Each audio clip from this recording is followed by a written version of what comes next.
Everything around us is energy, whether you see it or not. Everything.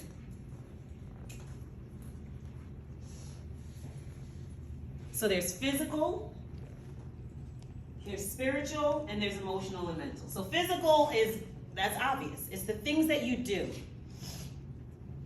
Planning, organizing, movement, exercising, learning, saving, practicing. You are exerting something with your body that is movement. There's that physical energy. Then there is emotional and mental energy, right? Emotional is what you think, and emotional is what you feel, mental is what you think, right? Your emotions have energy. Joy has energy, sadness has energy, happiness, gratitude, all of that has what? It's an energy. And then your thoughts have what? Energy. Tenora said before, you are the thinker that thinks the Thoughts. That creates the thing. You're the thinker that thinks the thought that creates the thing. So the chairs you're sitting on, it was someone's thought that eventually became what? A thing. So if you are living in things right now that you don't like, you get to backtrack to your what? Thoughts. Because it's energy. So here's what I want to clarify. I'm not talking fault. Because sometimes you'll hear people say that, or pastors, or ministers, or trainers, and then people start to feel guilty, like, oh, I thought a bad thought. No, it's just the fact that we are, with God, co-creators of our experience and our existence. So sometimes if there are things that are happening to us that we don't like, or that feel overwhelming, we get to track back to our thoughts. What are some of the thoughts that I've had? And some of your thoughts may have actually started from a place of trauma.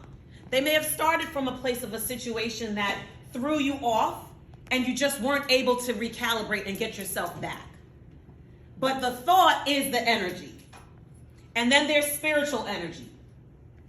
Spiritual energy is how you connect to that thing that is bigger than you in this world.